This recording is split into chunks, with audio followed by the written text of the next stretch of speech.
Hello and good evening, everybody. Welcome to another live session for questions and queries for graphology. Let's see as people come online today what questions will be asked and what answers shall come up. The nature of knowledge is in the interaction between the student and the teacher, and the ultimate realization is that student and teacher actually know everything, but they just form a vessel for the knowledge to flow. Knowledge flow is very important. Those people or those institutions that hold knowledge, they stop the growth of knowledge. Those individuals and those institutions where flow of knowledge is ongoing, it's pushed forward, then there's always growth, not only in the channels or the people who grow the knowledge, but also knowledge itself increases. So, if you know something, if you have something special in you, it could be anything. It could be graphology, it could be you're a teacher, you are a mathematics expert, you know how to fix a wooden table, you know how to fix a mechanical part of a bike, anything you know. If you have something that could be benefit to others, if you let that knowledge flow, you will be able to attract more knowledge. Where you'll attract the knowledge from, that source is not confirmed. But once knowledge flows, you become not only a magnet to pull in, but also to let go. So, thank you everybody for joining me in this session. We've finished 9 sessions so far, and this is the 10th session. 10 weeks of questions and answers, and I hope as we continue our processes every week, you are able to gain some benefit, some joy, some happiness of realizing new things.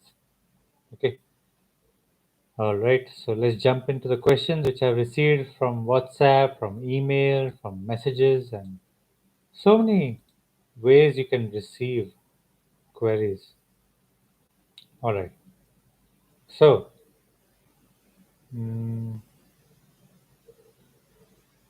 the first question which I see over here is that what happens when a person learns graphology but does not practice it too often?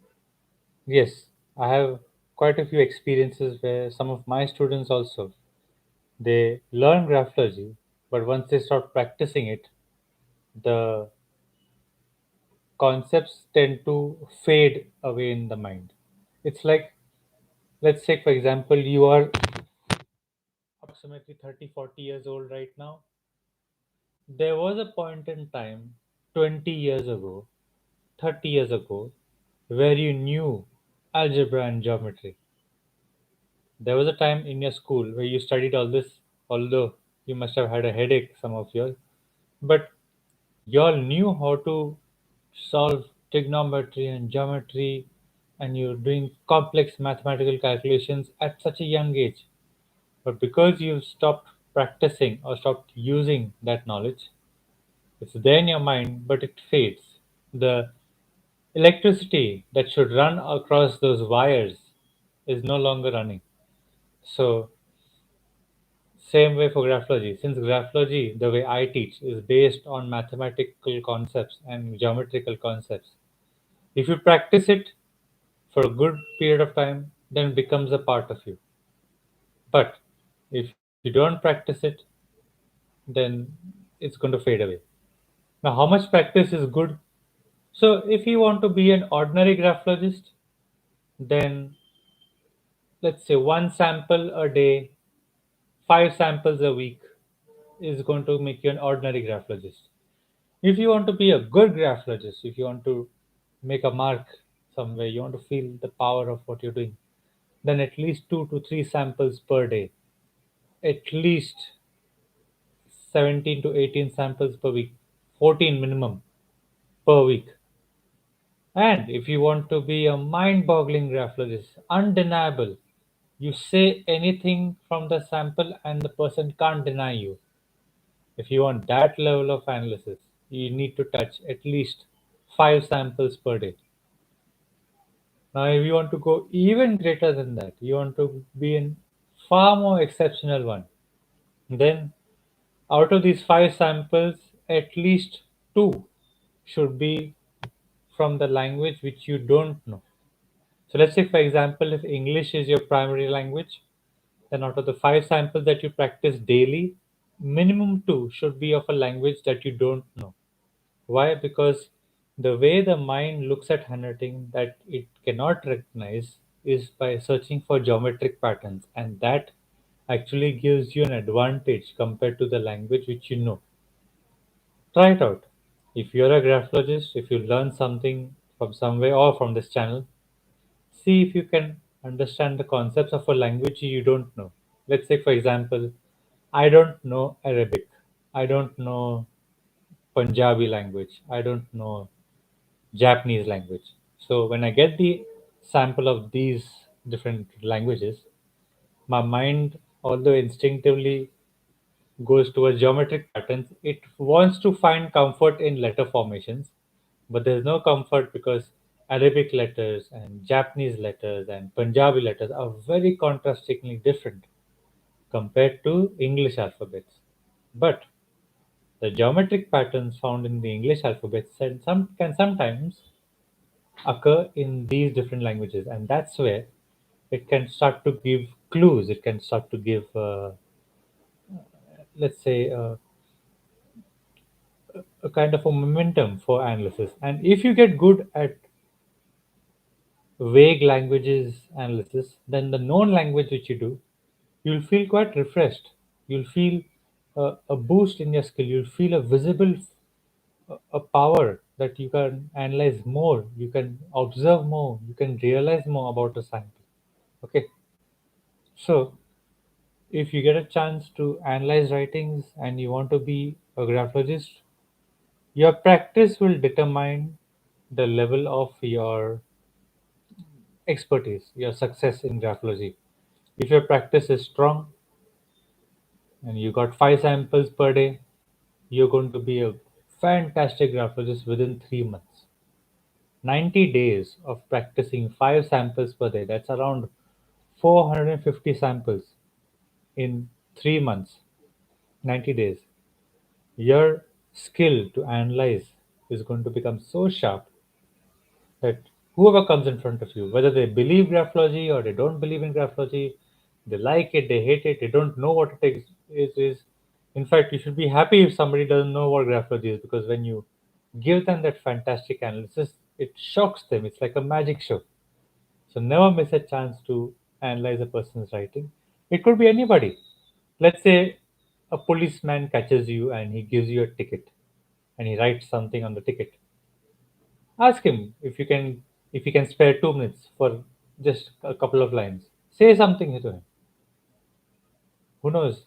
You might hit a correct point, and you see, it's not easy to care for a person who is just about to fine you. But when you say something in a gentle way, people realize that you are able to help, you're able to understand. And who knows, something good could come out of it. Let's say a teacher writes something in your child's notebook. That can be analyzed, and you can know what the teacher's mindset is while she was writing that note for your child. Let's say um, you're an HR executive and you got a resume for a possible prospective employee. Now, he's written certain things in that notes and his resume and he's given it to you. You should get some clues about it. So you never know when you might get a chance to analyze a person's writing. And if you have got the skill of graphology, you've got an advantage. Okay. All right. Next question. Uh, what does the lower zone in a teenager indicate? Well, whether you're a teenager, whether you're a small child, whether you're an adult, lower zone has a meaning of It represents thoughts that have a past tense value. So let's take, for example, I have a pen. This is present tense. Now, I had a pen. It's gone in the past, 5 seconds ago. I had a pen. So, a thought with a value of past is what lower zones indicate. And yes, lower zones have known to also indicate materialistic desire. So, physicality, monetary, sexuality. These topics can be observed in the lower zone part of the writing. What is lower zone? Let me show you. So we've got this letter structure.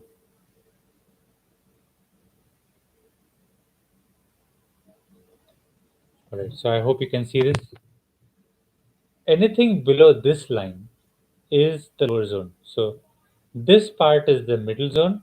Anything going above it is upper zone, but this part here is the lower zone. Yes, so lower zone is quite a vast topic, and not only in macro but in micrographology, creates a it is a very important aspect of analysis of any letter structure. So if you're signing up for any course of graphology, I mean, you get a chance to learn macrographology or micrographology, this lower zone topic is going to be very important. Zones as a topic is the border between micro and macro. It acts like a macro analysis tool and a micro analysis tool. Okay. So whether it's a teenager or whether it's an adult, depends on the depth of the lower zone and the width of the lower zone. Okay. All right. So we have a question here. One of my students has asked, what is the difference between writing the letter O that is a perfect circle and as a oval? What's the difference between a circular O and an oval O? That's a nice question. Now, the way a person writes letter O shows the discipline with which they can complete activities, complete a thought. To complete something, you require a certain level of discipline. Discipline is the key factor. It's the base on which you can build all completed work. So if you have a letter O that's very rounded and it's close to a circle, it's not perfect circle.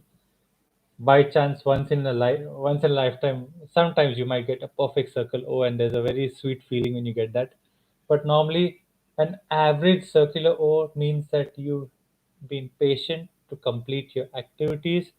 You've been uh, patient and you've been consistent and you've been persistent to complete your activity, complete your thought. Now, if it becomes flattened, vertically flattened, that means time has been a difficulty while you're trying to complete something. So there have been transactions, but the time factor has been short. And if you've got this kind of O, it looks very flattened. So here what's happening is that time is ample, but the actual activity to be done during the completion of this activity, that activity is not done well. Let's take, for example, let's take a cyclic process. Okay, you eat food. Okay, first of all, you feel hungry, you eat food, you digest the food, you release energy, you feel hungry again. Okay, so if you have this O, you are able to feel hungry, but you're given some time so you can wait for the food to come. Then when you eat the food, that's the flexor. Then when you digest the food, that's the right leg. And when you release the energy or the waste, that is the extensor. And then you come back to the same point where you started a couple of hours ago, and that's a comfortable timing. Now let's say, for example, you're in an office where the lunch break or the tea break is just too short, and you can't enjoy the process of eating or whatever. Time is short, so you quickly eat, and the time for digestion is lesser. Generally, people who've got lesser time for digestion, in the long run, they develop gastric problems and chronic problems, which related to energy, and body feels weaker than usual. And then as soon as they feel hungry, they want to eat immediately. So this flat O, vertically flat O, means that the person doesn't have time for the digestion part or tolerating the hunger. Now, here what's happening is that this is normally we call it as a vacation mode. Like the person wants to chill out. Time is ample. Let's see, when do you want to eat your breakfast? Yeah, we'll eat it whenever we want. 7 a.m. or 11 a.m., who cares? I'll eat my breakfast at 2 p.m. I don't care. So, time is ample, and the actual activity which was supposed to be done at a certain time, the timing is lost. So, the person here, the eating part and the releasing energy part, that has not been given good focus. So it could be for studies, it could be for earning money. These are all cyclic processes. You study, you do your exams, you study, you do your exams. That's the cyclic process. You earn money, you save, you spend money, your bank account is empty, then you again earn, you again save, you again spend. So these are cyclic processes. If you want to learn more about these cyclic processes, you must learn about the letter O. It's one of my most favorite letters in the English alphabet. I mean, forget English. I mean, anywhere there's a letter O structure, I just love to observe it because the amount of information that the letter O gives is tremendous.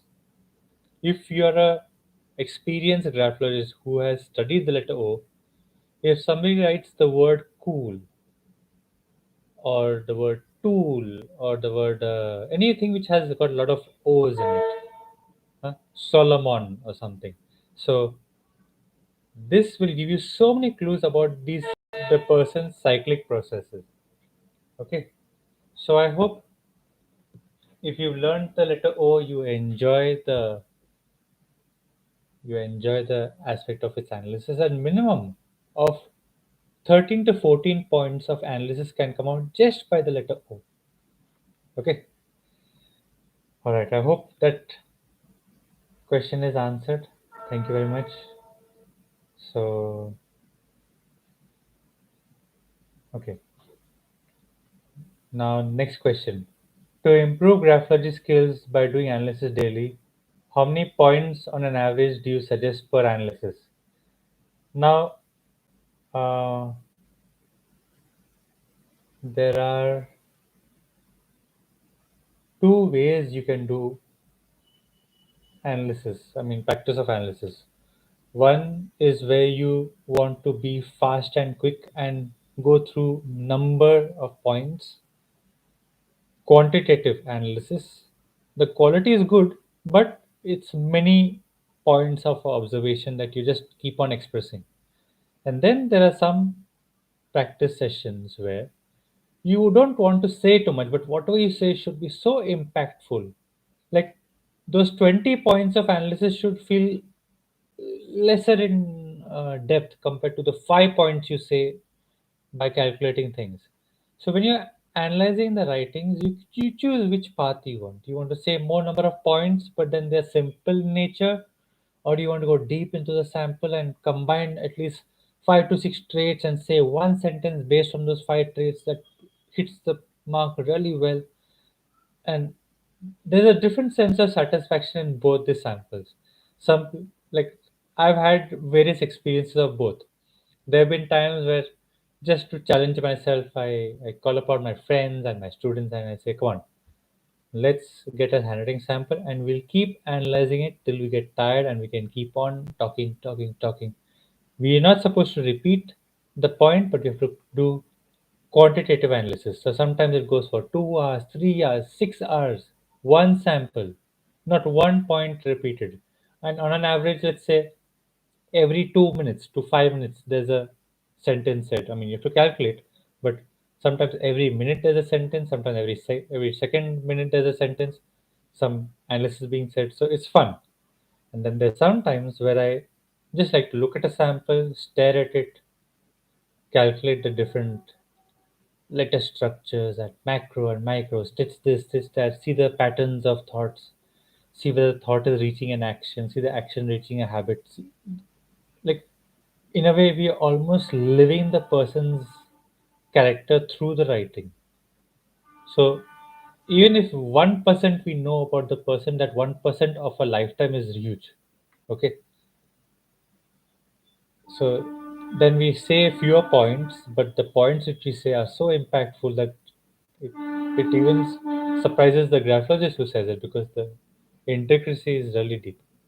Okay, see the bottom line, but the bottom intention of practical analysis is should be fun. Okay, if you want to improve your graphology skills by analysis, count doesn't matter. Have fun. The moment you feel that the fun is enough, you've had enough for today, stop doing it. Like, it's like ice cream. How many ice creams is good for having fun? It depends on your capacity. Some people are done with one ice cream. Some people will be still searching for another one after eating four ice creams. So it's all on your capacity. Just remember, the fun aspect should be important. Yeah, fun, then observation and correct way of speaking, all this is important, but just fun is very crucial. My my major motivation for analysis is the expression on the person's face when I analyze the writing. So it's my hunger to see a person's face when I analyze the writing, and I want to see his reaction. His or her reaction is going to be very crucial, because not only does it motivate me to perform even better, but sometimes I say certain points, and if I get a confirmation of sorts, if I get a certain body language, I get more clues about the person. Yes, there are times when I don't even see the person's face, it's just directly on the phone, or sometimes while writing a report. But the verbal conversation, the instant response is the most fun aspect for me. Okay, all right. So we have another question here. I hope the questions which have been answered so far, you're able to understand it. Okay. So the next question is how to write I alphabet for good focusing. So is that capital I you're asking for, or a small letter L? Just verify the question and then re-ask the question. Okay, thank you. So next question is how to give situational analysis to the person. Well, situational analysis is first of all possible when you do a combination of traits per sentence that you say. So when an ordinary graphologist does analysis, he looks at one trait and he says one sentence. That's very ordinary.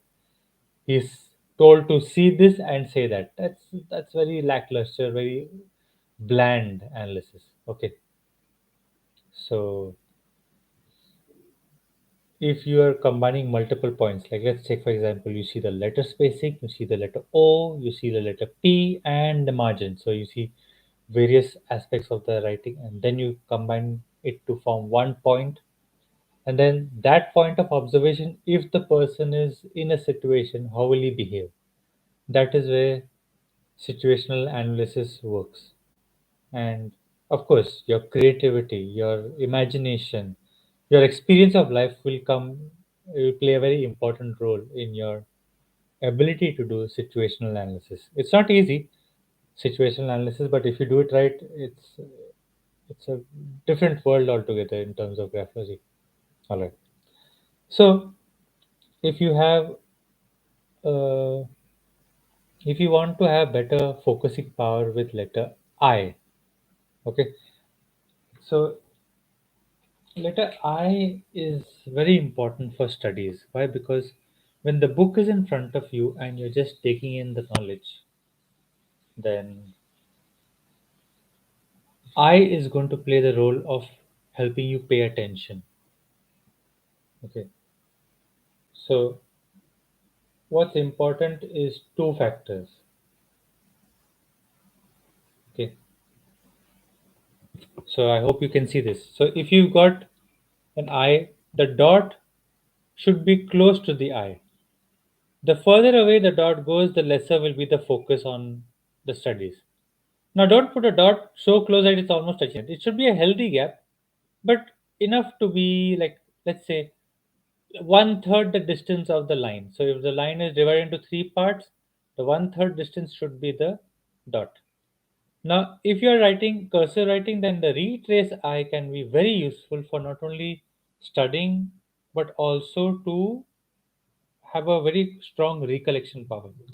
So, a retraced eye and a simple letter I with a straight line, but a dot position should be relatively close, not touching, not too much close to there, but just generally good in terms of its closeness to the letter structure. Okay. All right. So next is, I hope that has answered the question. I hope I got the correct letter structure, which you wanted to know. Okay. So the next question is, how to make your brain function at its best. Brain function at its best. Brain is always functioning at its best. It depends on what you're focusing on. Our brain is brilliant, brilliant beyond imagination. One of the most amazing marvels in nature, and we are so gifted with that. Of course, the ability to use it is questionable, but as much as we can to improve your brain function or to improve your ability to use brain function, try to solve problems. Like it could be a mathematical problem, it could be a relationship problem, it could be a got a broken furniture, try to solve that problem. Solve problems. It could be a work related problem, it could be a family related problem, it could be some Sudoku puzzle, it could be play some games like chess and Ludo, snakes and ladder. I mean, whatever works for you. Sports can help you keep your brain function strong. Computer gaming, to a certain extent, can help to make the brain function strong. Writing daily, at least for 15-20 minutes, can improve the brain function. There's so many ways. But the most important way to improve your brain function is to just choose what you want to pay attention and focus on, and then just go where the brain goes. All right. So I hope that answers the question. All right. So if you want to be a proper strategist and a good planner, okay, normally, like you heard this proverb, necessity is the mother of invention. So, good strategy comes when you're in trouble.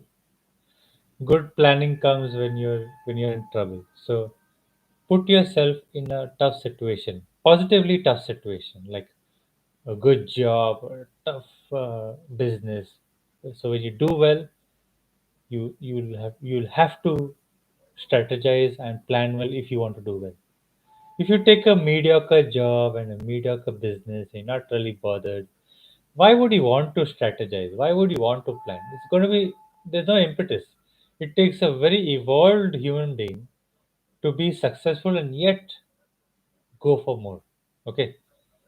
In abundance, the man is tested. When you're abundant in certain things, that's when your real test is. So, uh, being a proper strategist and being a good planner depends on how much trouble you are in. If you're in a good trouble, positively, then you can use that as a motivation to plan better. Then accordingly the handwriting becomes better. The letter T, the letter L, letter M. You can focus on T, L, and M. These three letters can be very important. All right. So lovely, amazing questions, and I'm really my mind is also strategizing and planning as much as it can. All right. So good evening, good afternoon, good morning, everybody, whoever is tuning in. Thank you very much for the questions, and let's see what's the next one. What happens when you put a single dot below the underline of a signature? So if you have a signature and you got a single dot, well, a single dot below the signature normally shows that you're particular about something. And this nature of being particular is not necessarily a positive compliment. It sometimes leads to being a more annoying person. If your dot remains a dot, then the annoyance is less.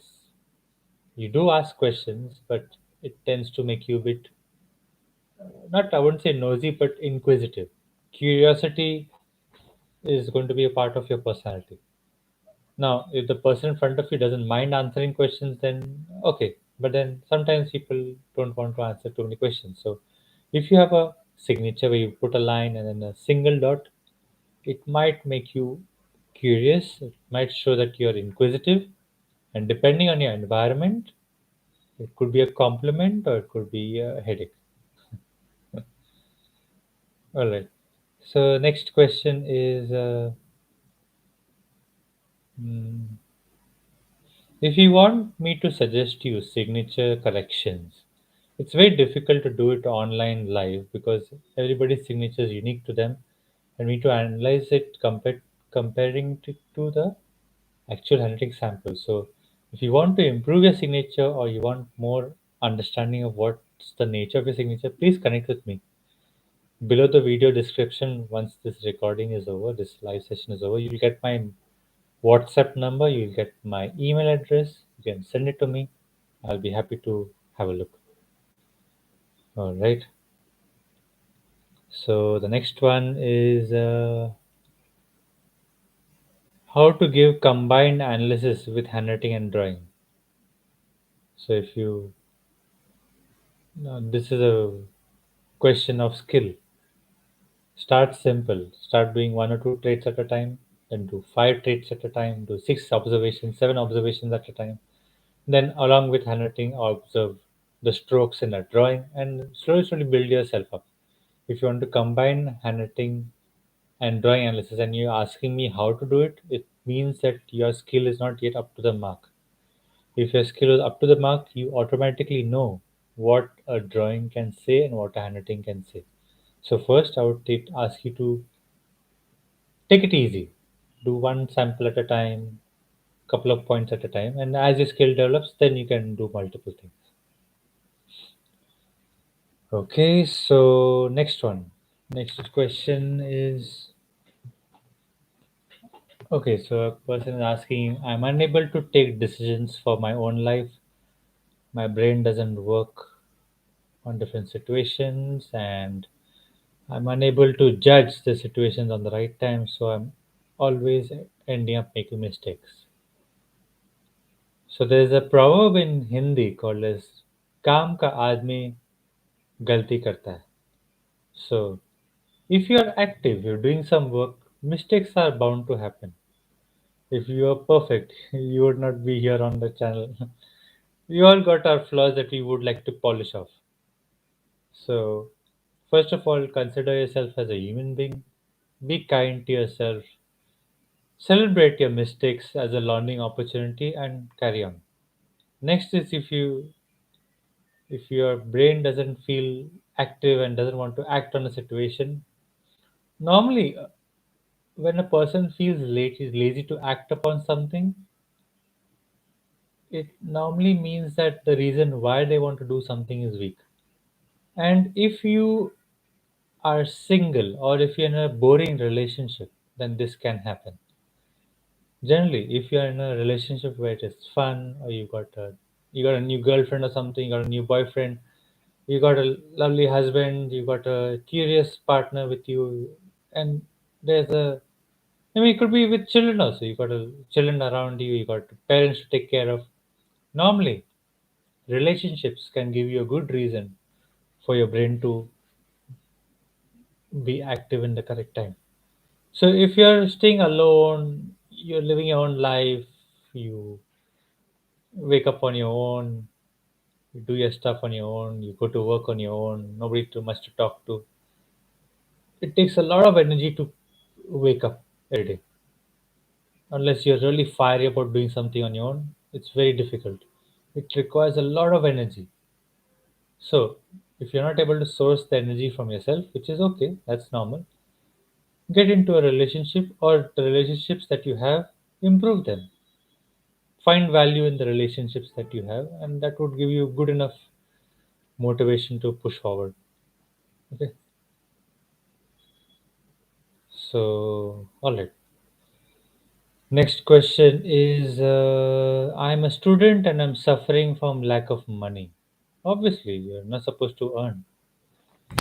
And okay, if you're in a situation where you're a student and your parents are not too well to do, that's fine.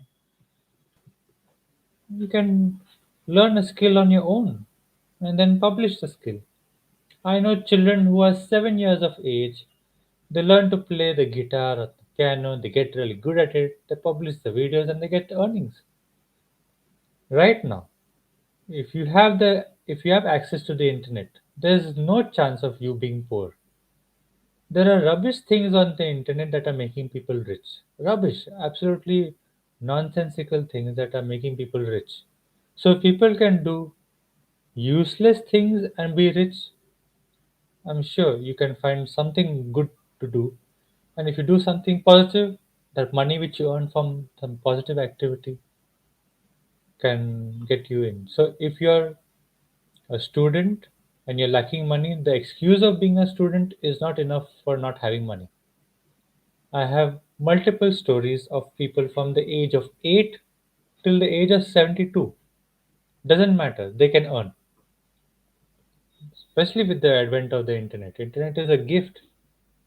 You can be sitting at your home in a chair and talk, and your words can make you earn if your words have value.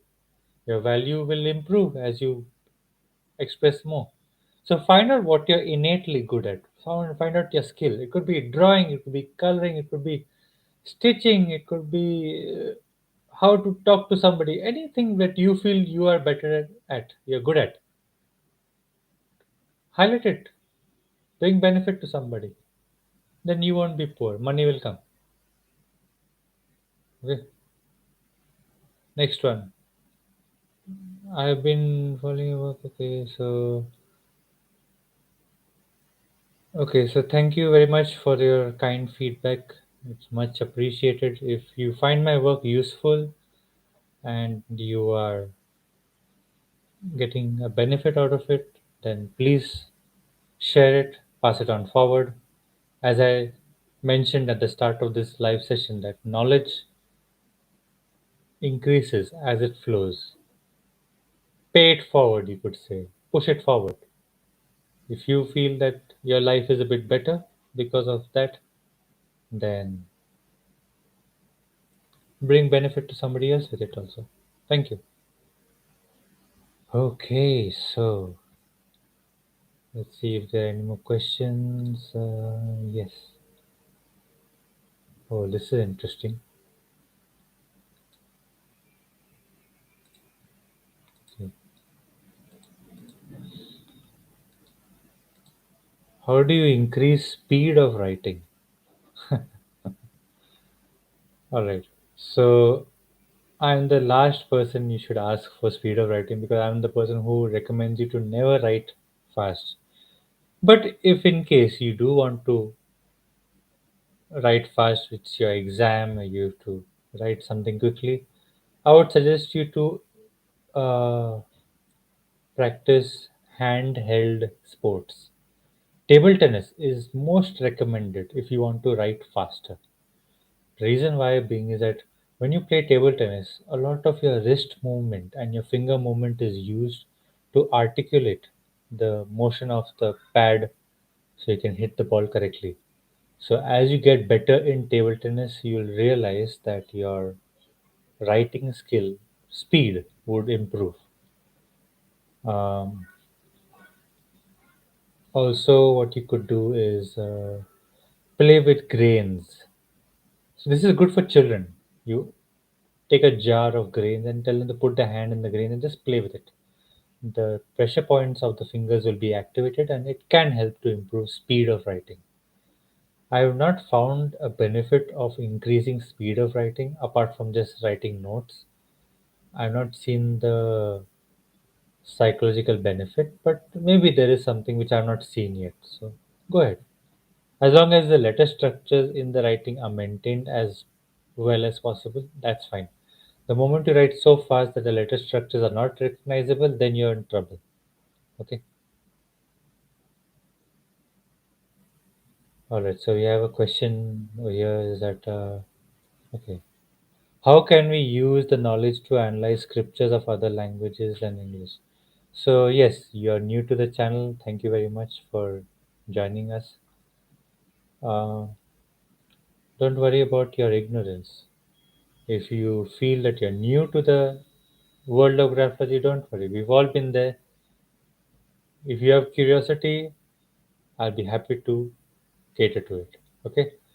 So how can you use the knowledge of to analyze scriptures of different languages? So when you get trained in the subject of micrographology, you are taught to observe geometric patterns of letter structures. Okay. So let's take for example. Now recently I saw a language of Tamil. Okay, Tamil has got a letter structure which looks somewhat like this. Okay, I don't really know what it means, and maybe if you're a Tamil person, you know what this is. So this is a Tamil letter structure. Now I have no clue. I have no clue what this letter structure means, but I can see geometric patterns. So if I just write this letter a little larger, let me tell you what goes on in my mind when I analyze something.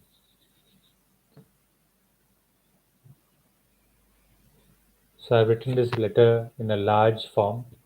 So I'll just show you. There's a lay drag, there's a flexor, there's a curve, there's a right drag, then there's an extensor, there's a right drag, there's a flexor, extensor, angle, angle, extensor.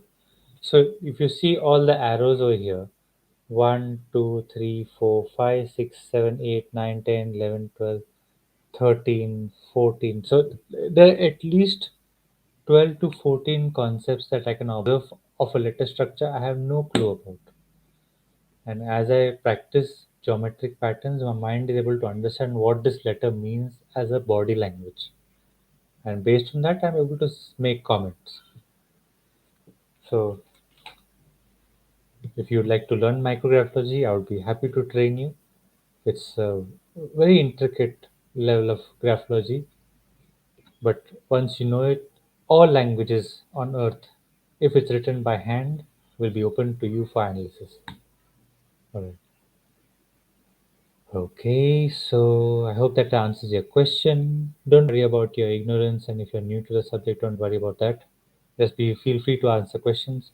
There's no silly questions. There's just silly apprehension before the question.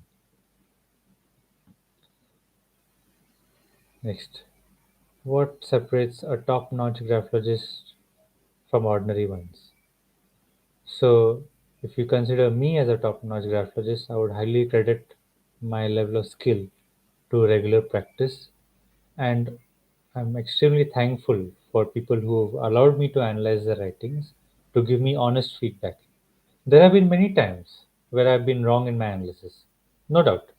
But as I understand where I go wrong, I quickly work on my skill and make sure that I get accuracy going. So, as you practice, some of it is for skill development, some of the points which I say is for research, and if this person says no, the research goes forward in a different direction. If the person says yes to a certain research update, then the research becomes stronger. So, just the difference between an ordinary and a fantastic graphologist is just the level of practice and dedication. I have analyzed around possibly 21,000 to 22,000 samples last 16 years. I mean, now this is 2022, and by the end of by August, I'll be finishing 17 years in graphology. So numbers are still going up. I still analyze handwritings every day. I get daily at least 5 to 6 samples on an average. On a good day, I get 20 samples. On a fantastic day, I can analyze 40. And on a mind boggling day, it can go up to 300. So that's fun. I mean, I've not had mind boggling days for quite a long time, but When I was in the earlier stages of my graphology, and I used to go into colleges and just go mad. I would go into analyze everybody who comes in front of me. I just take a desk and a chair, sit down, and tell people, "Come in. I'll do free analysis for you." There would be college fests. There would be, these stalls. You could just set up your analysis sessions and just start having fun.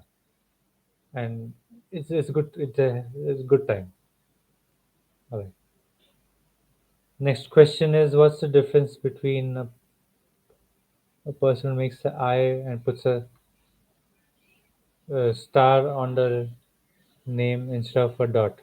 So if you do doodling on the signature, okay, whether it's a doodling of a star or a smiley face, it shows that the person may want some kind of a emotional input on the signature or the name. So it's not too bad, but then to maintain that star as a star, to maintain that smiley face as a smiley face, exactly the way you want on the signature, that could be a bit tricky. So it's fun as a casual signature if you want to sign a greeting card in a fun way, but otherwise it's not much of a use. Practically speaking, doodling can be more of a distraction from who you want to be. All right. What does it? Okay. Next question is, what does it mean when the arcade connection droops, but not quite to the garland? All right. That's interesting. So, arcade connections are those connections which happen on the higher side of the middle zone. So, let's take, for example, you connect an O and a A.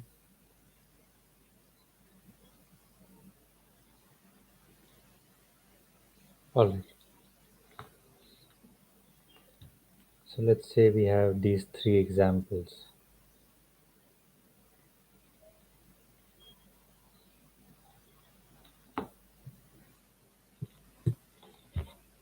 All right. So, we've got these three examples here. This is a standard arcade connection where there's a straight line going across. It stays on the higher side of the upper zone, which sorry, higher side of the middle zone, and that shows a maturity. That shows a poise in conversation. The person is able to know when to speak. Communication skill is good, and there's a certain level of maturity which is much appreciated in normal society. Now, as the person starts to droop, it's not going all the way down to the garland, but as it droops, the deeper the droop, the lesser the extent of the maturity. So this normally happens to young people, teenagers or something, who are trying to be mature with them. They're not there yet. And it also could be the fact that sometimes if you are, let's say you're in a group of people where your conversation is not at the level of the maturity or the power of everybody around you. Okay. So let's say, for example, there are, let's say, top notch scientists talking about some atomic physics or something, very high class things.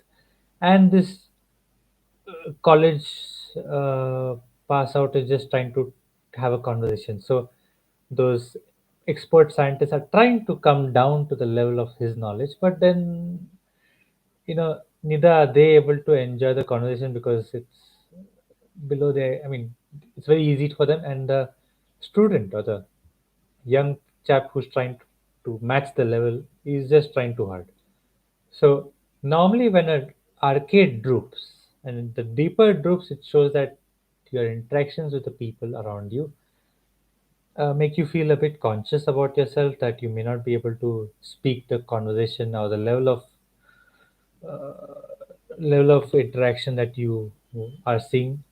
So generally during this time, I tell the person, keep quiet. You don't need to talk. Silence is the best way to show maturity. It's a very weird thing nowadays, but keeping your mouth shut is the best way to show maturity. And the more you keep your mouth shut, the more you listen, the more knowledge you get, and ultimately there'll be a time where you got so much knowledge. Then when you speak, you'll have some power, and then the arcade will be fine. Okay. So I hope that answers the question. Next one. Next question. We've got a few minutes, 10 minutes left, so thank you very much. Please give more information about micro and macro analysis. So, what's the basic difference between macro and micro? Macro analysis is large scale analysis. Large scale means you are able to observe the traits on a broad area of observation. A page, a paragraph, a sentence, a line, it's visible. Even if the sample was 5 to 6 feet away from you, you would still be able to say at least 20 to 30 points. But when you come to micro graphology, that's when you go to the letter structure. You need a magnifying glass, which is now obviously outdated because cell phone cameras are so good that you can just click a picture and zoom into the image. And what is a barely 2 millimeter O could become a 5 centimeter O, which you can observe easily. So microanalysis is getting into the nitty gritties of the letter structure, understanding the thought pattern, understanding the why is the body language turning in certain ways. You were taught to write the O like this, but why is it becoming like that? What made the body language shift? That is micro analysis. Okay.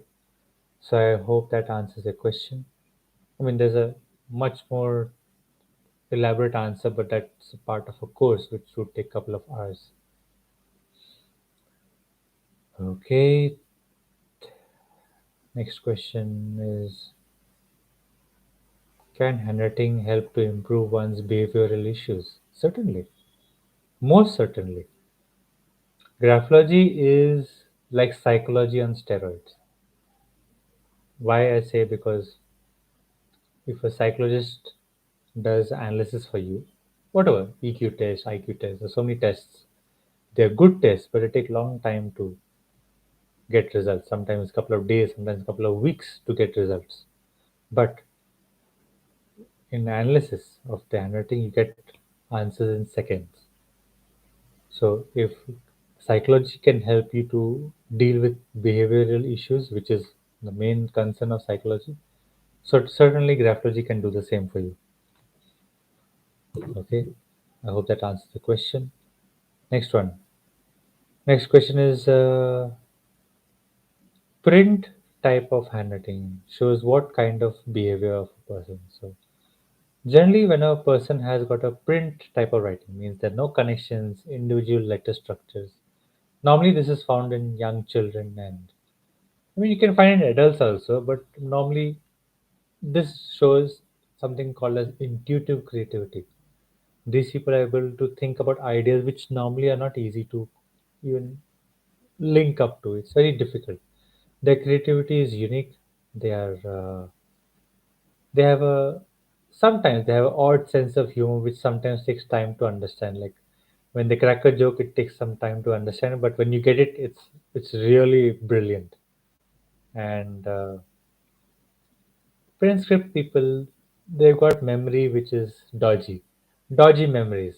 Sometimes they remember things in good flow, sometimes they don't remember anything at all. They remember things in patches, so it's not a smooth flow of memory.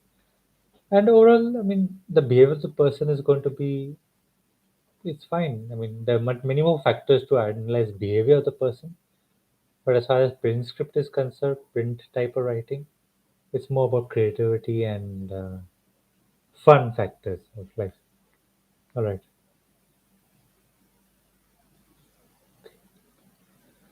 Alrighty. We've got just a few minutes left. Let's see what we can do now. The next question: what does it mean when someone is writing the letter N? He shows it and okay, just let me read this correctly. He knows how to write letter N. Okay, so the question here is that what if a person writes a letter N, but it doesn't look like letter N? It looks like some other letter structure. Now, as I've mentioned in a couple of videos earlier also, that once a letter structure no longer looks like what it's supposed to look, the distortion is going to create some kind of a negative effect. Okay. Now, the negative effect, if it is common throughout a large population, then it becomes a part of the alphabet itself. Okay. So when you have the n that doesn't look like the n, that means the properties of n which the person should have is being distorted. So in case of letter n is about those thought patterns that lead to activities and actions. So if the n is distorted, that thought process to go from thought to action, that will be distorted. Okay. Now what it distorts into is another huge problem, because then you're trying to do something else when you're supposed to think of something else. So if your n looks like letter M, where you're supposed to to focus on an action, you're trying to make it a habit. Now, in certain situations, this would be inappropriate. Right? So let's take, for example, you meet a person and after the meeting you shake hands. That's an action. It's a single action. You shake hand and move on. But if you keep on shaking hand, you don't let go, then you're going to be in trouble. So when the action converts into a habit unnecessarily because your N looks like letter M, you're asking for trouble.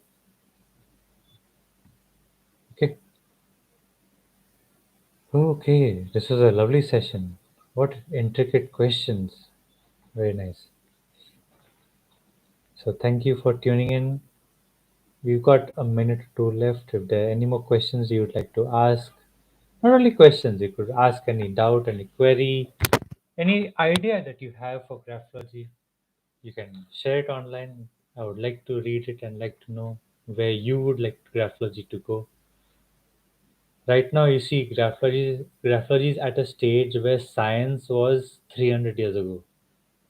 300 years ago, if you 300 or 400 years ago, if you mentioned that the Earth went around the sun, it was a big offense to certain communities because we had a big ego that time that we are the center of the universe and everything revolves around us. Okay, so as science developed, then logic became better. Same way, graphology is at a very nascent stage right now, and as it develops, as we get more questions to answer, then we will be able to develop this as a science. Okay, so the next question is how to overcome mental block of analysis being incorrect. Okay, so two things happen when you fear being incorrect. First of all, it could be the person in front maybe very egoistic and he's going to take your case if you say anything wrong. And even if you say something right, just to annoy you, he's going to say it's wrong. So first of all, normally when you see such a situation where the person is just being a snob and being difficult while you're trying to do a genuine analysis, and tell the person that please don't mind if I am doing something, if I am saying something, please give me honest feedback. I'm just a learner. Your honest feedback would do good for me. Appeal to the kindness in the person. If it, I mean, all people have kindness. We just have to try to bring it out. So, ask the person to give you honest feedback. And if you're incorrect, say sorry. Sorry. I mean, if I've said something, my maybe my calculations are right, not right. I need to practice. Thank you for helping me practice. Please do be honest. And let's say, for example, somebody says, wow, you did 85% correct analysis. You should be extremely hungry to understand where did that 15% go wrong. If somebody says, you did 95% amazing analysis, I'm going crazy. Yeah, you can enjoy the compliment, but then that 5% where you went wrong, that is where a good graphologist runs after. So that every time you correct yourself, you can just uh, work upon your skill. Okay. All right. So next is the